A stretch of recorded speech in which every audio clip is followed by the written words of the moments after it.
The death penalty, also known as capital punishment, is a legal sanction that authorizes the state to execute an individual who has been convicted of a serious crime, typically murder. It is considered a punishment for the most severe offenses, and it has been practiced in various forms throughout history. However, there are significant reasons why many argue that it is not right. The irreversibility of the punishment raises concerns about the possibility of wrongful convictions and the irreversible loss of innocent lives. The death penalty is seen as a violation of the fundamental human right to life and contradicts the principles of dignity and respect for all individuals. It is also debated whether it effectively serves as a deterrent to crime. The cost and resource intensive nature of capital cases, as well as moral and ethical considerations, contribute to the arguments against the death penalty. Hi, I'm Tej, host at Chizuba Talks, a series of talks with nonprofits and their leaders. The views expressed on this podcast are those of the guest, and Chizuba Talks is a medium to share the cause of the nonprofit. Today's guest is Hilary Taylor. Hilary brings a passion for administrative order to SCADP. SCADP is South Carolinians for Alternatives to the Death Penalty. She has been working against the death penalty since organizing with the Kelly on My Mind campaign in 2015 for Kelly Gissendaner in Georgia. And she became a pen pal to someone on South Carolina's death row and has been working ever since to abolish the state's death penalty. Welcome to the podcast, Hillary. Thank you, Tej. It's really wonderful to meet you and to be here on the podcast. So, Hillary, tell us what is the main mission and the purpose of your nonprofit? Yes, the name says it all, but could you just explain that to us?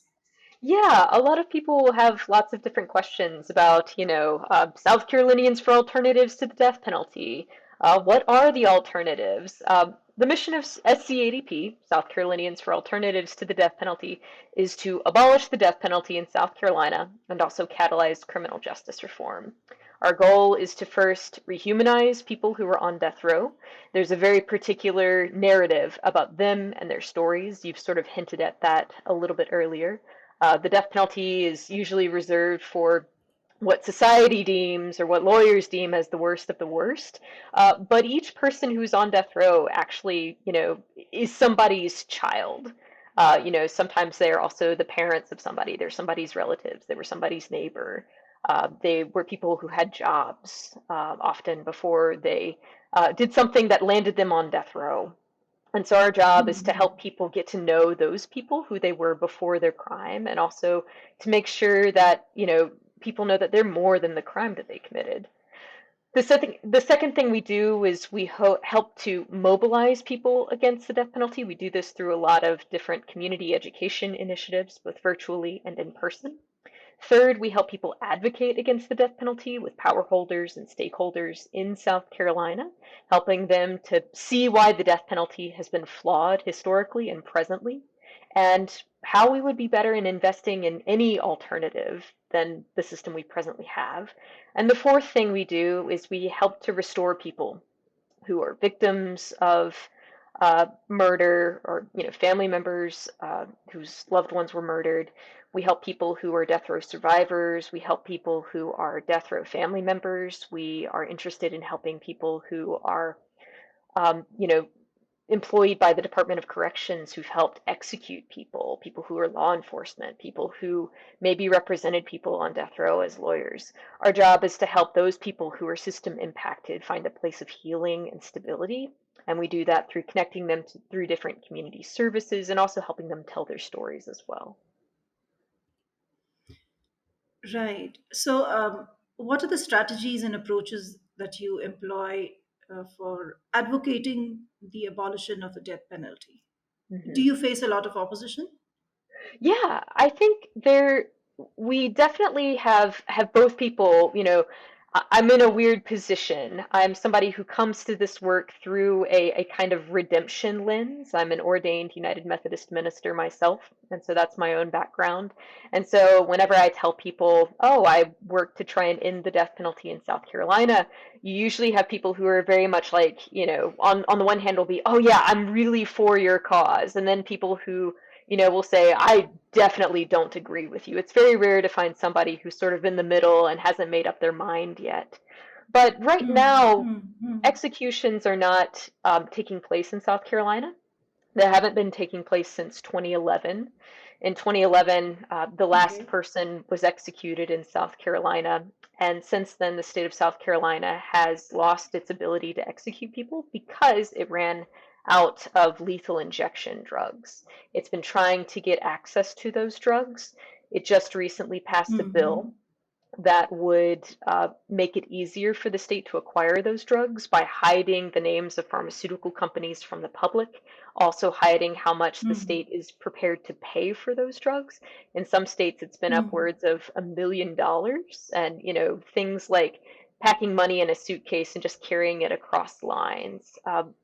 A little known fact, lots of support for the death penalty has been fading for the last several decades. Right now, across the hmm, United States, only 55% of the entire population approves of the death penalty, and this is down many, many percentage points from even just a decade or two before.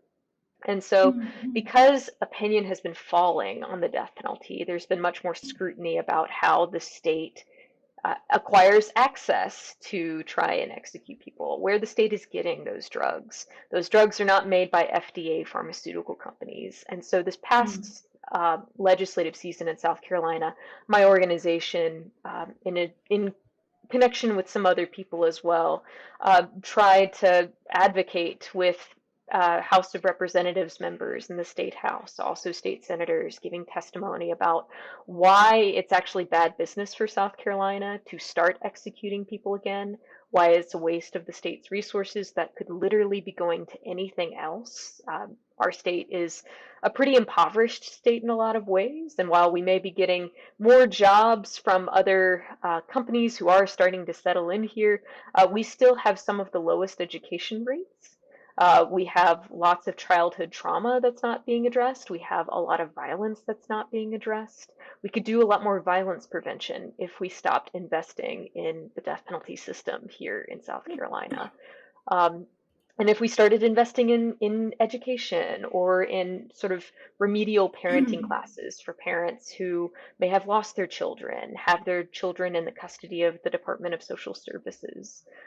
There are lots of different alternatives to the death penalty, making sure people have food, making sure people who are victim family members of violence, making sure that they have money to pay all their bills, making sure that they have money for therapy appointments and doctor's appointments, making sure that kids have money to go to college, if they're orphan children, if their parents were lost to violence.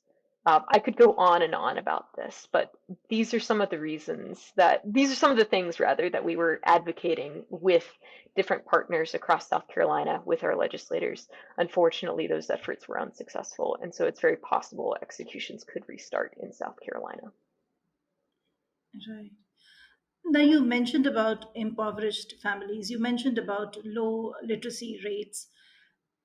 To address these issues, it requires a lot of resources, a lot of administrative changes. Now, Mm. it is. Do you think death penalty per se as a deterrent would it not work as a deterrent? Mm.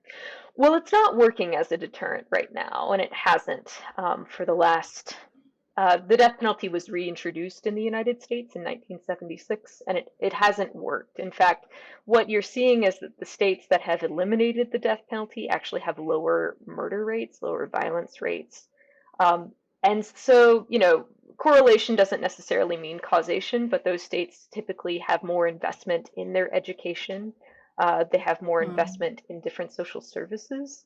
And I think that that's something worth paying attention to. If you're not investing in the death penalty, you can invest in something else.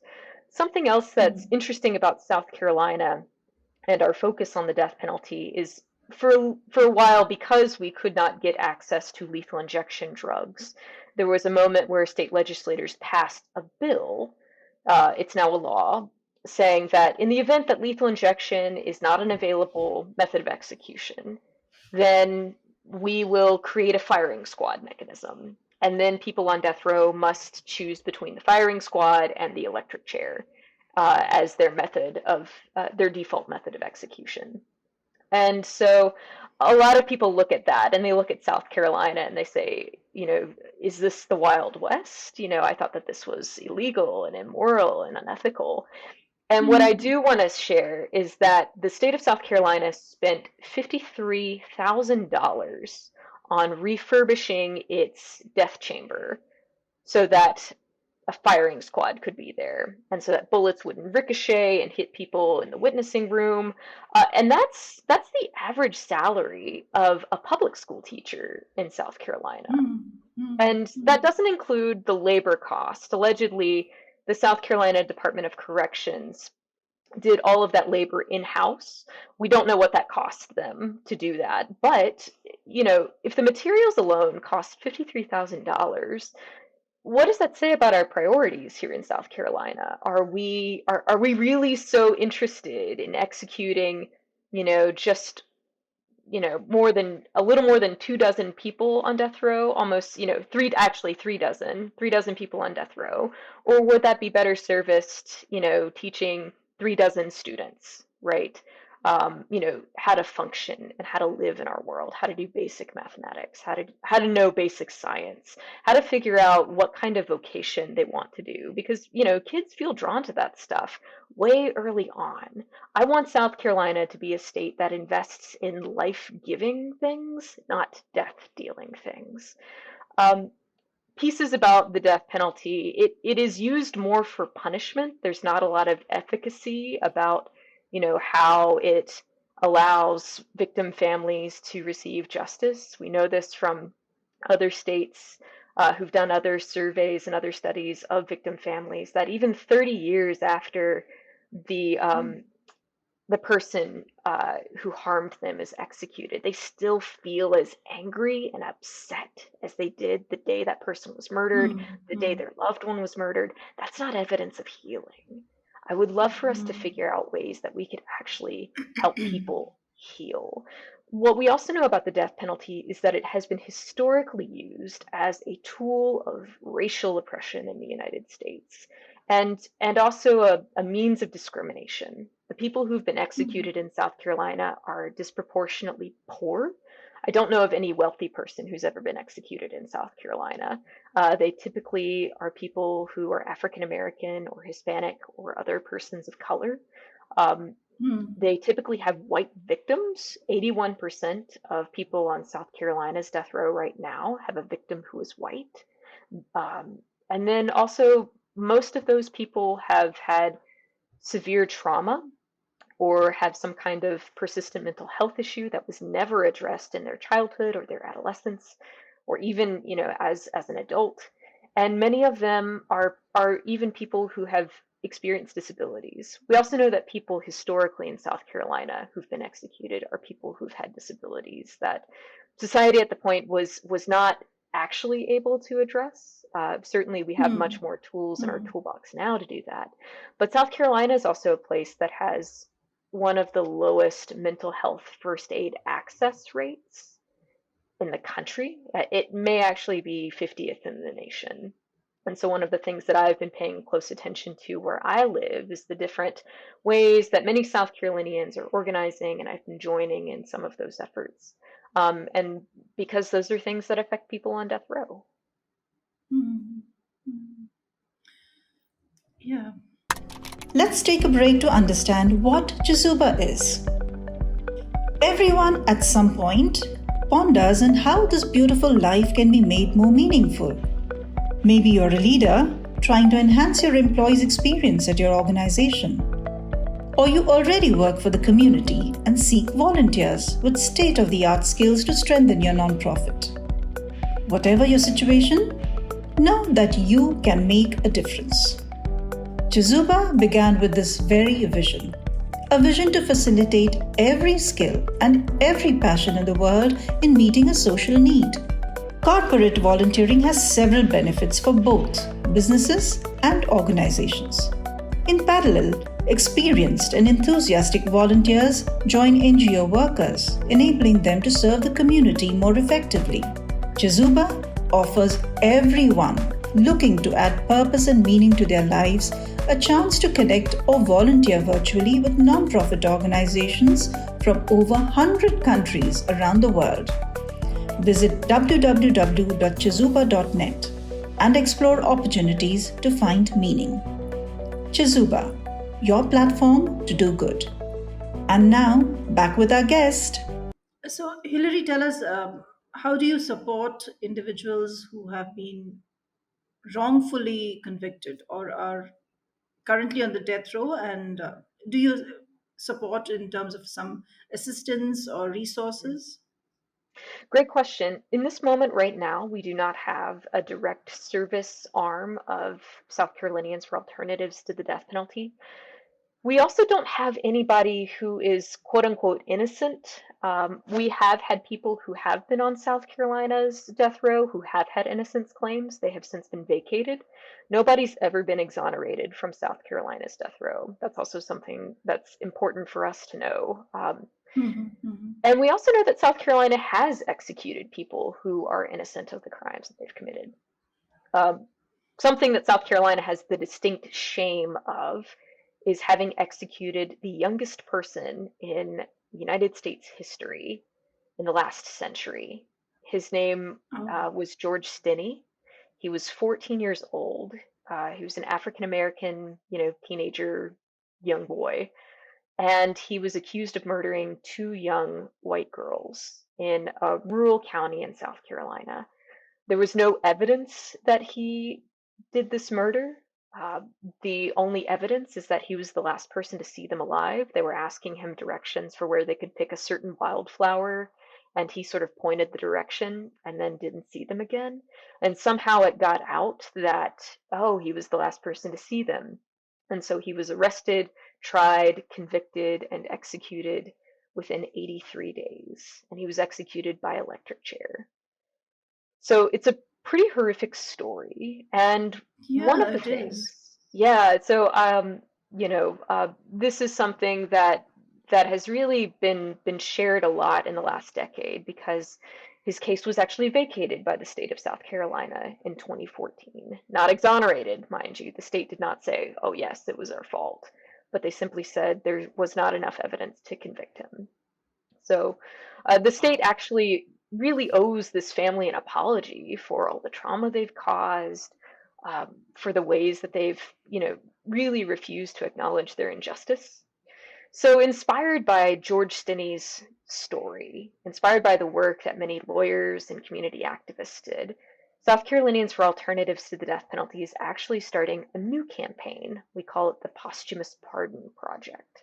So, this is something that we are able to help, that allows us to help descendants of people wrongfully executed on South Carolina's death row. We connect them with pro bono lawyers.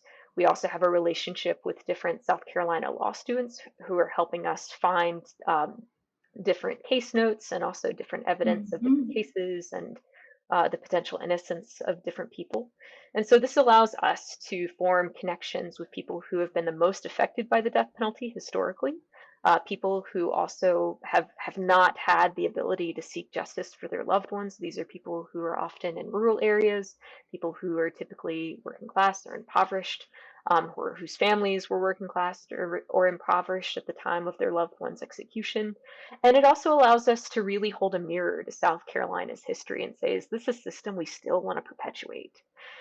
Of the 200 and I believe 81 or 91 people that have been executed in the state of South Mhm. Carolina Mhm. since 1912, 80, no, excuse me, 74% of those people have been African American.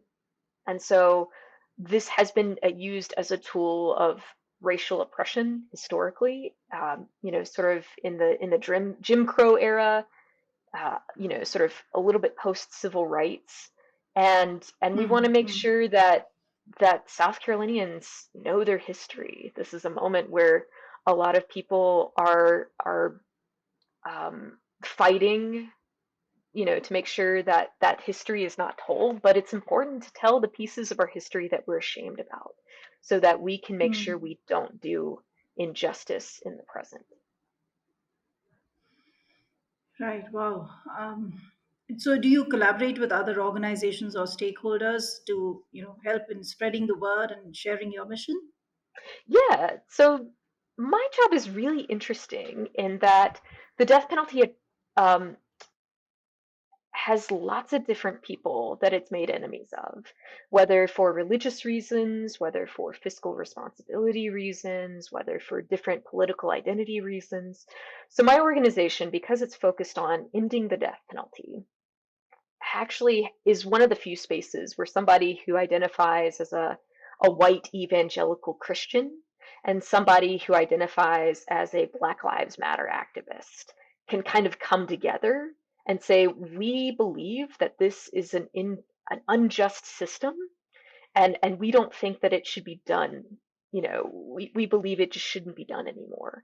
And so we have a pretty religiously diverse group of people who are connected to us. We have a pretty politically diverse group of people who are connected to us. Certainly, I will have an asterisk to say that there's certainly more work that we could do to attract more political diversity, but some of that is because we Hmm. just haven't had a lot of community organizing here in South Carolina on the death penalty. It's been the law of the Hmm. land, and a lot of people have said, "Oh, it's here. It's always going to be here. It will never change." And I'm somebody who is perpetually hopeful. I'm somebody who has Hmm. known people on death row. I'm somebody who's been a part of different campaigns that have brought, again, different groups of people with different worldviews together to say, let's end this thing and let's invest in different things that are better things. And so I think that this is something that we can actually do in South Carolina. This is worthy work, and it is peace promoting work. It is work that promotes nonviolence.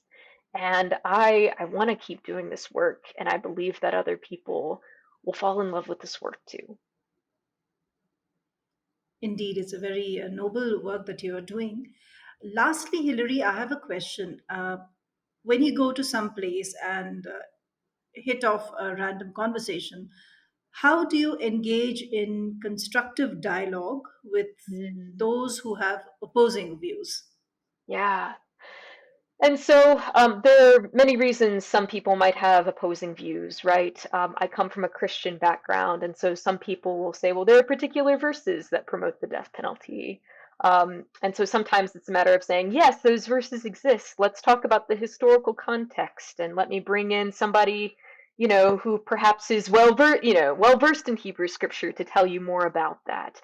And let me also share with you some of these other pieces of Holy Scripture that also have something different to share. So sometimes it's about helping people just sort of broaden their perspective and let them know that there's not just, we like to say things have one specific answer, but really Holy Scriptures are much more nuanced and contextual than sometimes we make them out to be.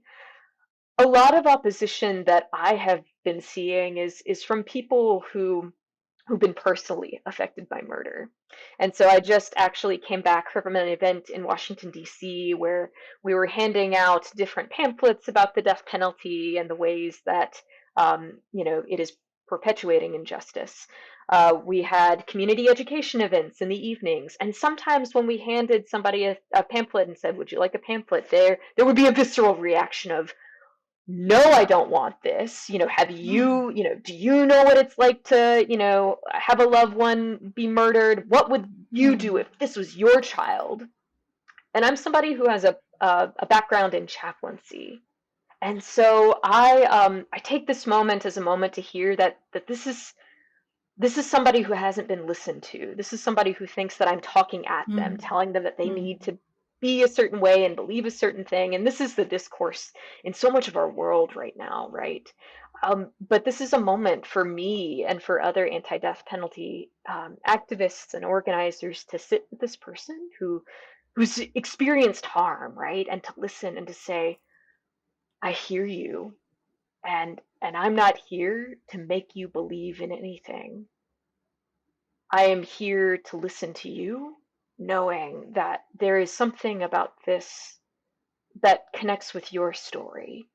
You know, would it be okay for you to be a little bit vulnerable with me and tell me more about why this has stirred up something in you? Tell me about your feelings. It's an opportunity for us to open conversation with victim family members, you know, who had loved ones who are still very much in pain, and to let them know that, you know, for so long, anti-death penalty activists and victim advocates have been told you can only be in one camp or the other, and you have to fight against each other. Um, Hmm. and I don't want anti-death penalty activists to be viewed as hating victim families, because that's not true. I want victim families to have all the healing in the world. And it's okay if they still hate and don't forgive the people who have harmed them. I'm not here to tell anybody about how they should feel or who and what they should forgive and when that happens.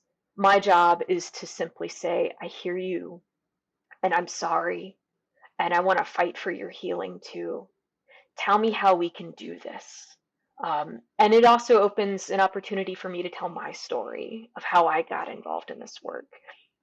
You mentioned sort of how I got involved. I was connected to the Kelly on My Mind campaign. I'm going to share a little bit about that with you, just so Sure. folks Yes. know a little bit about my own context. Um, I was a seminary student at Emory University, and my contextual education, my ministry internship, if you will, was at a women's prison. I was connected to the chaplain's office, and we went to different people across the prison. And that happened to be the prison where the only woman on death row at the time was held for many, many years. When I got to the prison, she was not there. She was actually on another location awaiting execution. But I got to know people in that prison who knew her. So Kelly Gissendaner was somebody who was sentenced to capital punishment for murder for hire. She didn't actually kill her victim. She just planned it. So we could have a whole other conversation about what crimes are death penalty eligible, what that looks like. Hmm. But Hmm. um, the thing about Kelly is that when she became incarcerated, when she was finally on death row, and she was on death row for 18 years, she actually became a different person, which is not a guarantee. She sobered up. She became a Christian. She took theology courses and became a pen pal with a pretty renowned, world renowned theologian who focused on the concept of hope, which is profound, right? Somebody on death row who is looking and studying theology of hope. And she also was somebody who was a hope-filled person in the prison for other people. So just a quick content warning, I'm about to reference self-harm. Um, there were people who were experiencing suicide ideation in the prison, and she the officers in the prison would actually take those people and put them in the cell next to hers, and she would counsel them through the vents of her cell and kind of preach life to them, if I may use religious language. She reconciled with her children who, you know, um, whose father was murdered. She conspired to kill her husband with her boyfriend. And, you know, that's not a given either. And so her children were actually fighting for her clemency, for her to have a life without parole sentence. And in spite of all of those things, in spite of a global movement to try and save her life, in spite of, you know, advocacy from a former warden of hers, none of that was actually enough to give her clemency. She was executed in September of 2015. And so this was a moment for me where I realized, wow, like people can change. And, you know, maybe nobody is beyond redemption. And maybe we're more than the worst thing we've ever done. And maybe we're more than the worst thing that's ever happened to us.